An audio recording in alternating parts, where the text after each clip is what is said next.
friend of mine has. Okay. And I was telling my care worker a minute ago that he was spun round in the middle of the road by a group of young children, 12 or 13-year-old, kicked his white stick away, spun him in the middle of the road, left him there. I mean, he's nearly 70-year-old, my friend, by the way. Yeah. I've had little bits of things going with me, but nothing to what the extent he's had. I mean, I've had little bits of problems myself, where I've had to get the police involved and say, look, someone so-and-so is doing this, so-and-so is doing that. Give them a list of names, but well, we can't do them, our hands are tied. In 2008, he was, I suppose you could say, he was physically assaulted because he was tied up on a lamppost with a cling film by some local youths. In 2009 and 2011, people would jump out on the paths and startle them.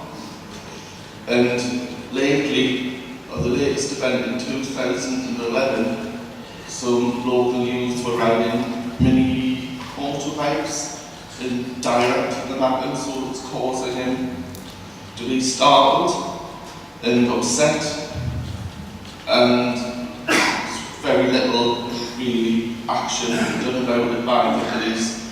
But he now has the number and has a direct link to a member of the police force, so if he's worried or wants to report something, they're able to support him in doing that. Another area where enough's enough is around the demonisation of disabled people. In terms of the DWP's campaign to vilify disabled people, what we've had, as you'll all recognise, is the steady drip of disability benefit fraud stories from the DWP press office.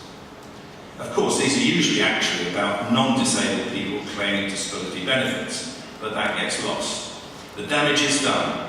Disabled people are associated with benefit cheating, and a recent survey by Inclusion London found that the general public believe that disability fraud is running at between 50 and 70% of claims. So this is what's being created. Because I get disability living allowance, and that I was awarded it for life. But the lifelong awards are being all being reassessed, so I may very well lose my disability living allowance, which it means that I use it primarily for transport because I'm visually impaired, so I can't drive, for £215 a month, which forms a substantial part of my income. Yeah. And will mean that I'll have to get taxis to work or whatever, because where I live the buses are very few and far between. People don't realise it when they're applying all of these benefit scrounger labels. It makes me absolutely furious because you hear such terrible stories from people here about losing hundreds of pounds of their income. How are they supposed to live?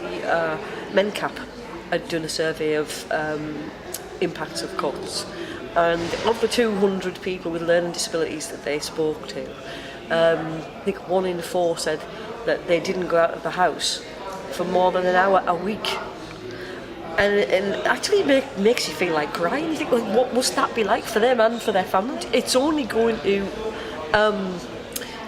reignite the fear that people have of disabled people, because we're going to become invisible again, and that's what Shoot Your Mouth Off is about, really. It's about trying to make people still visible in the eyes of the wider world, but the people who I work with, I think, have, and the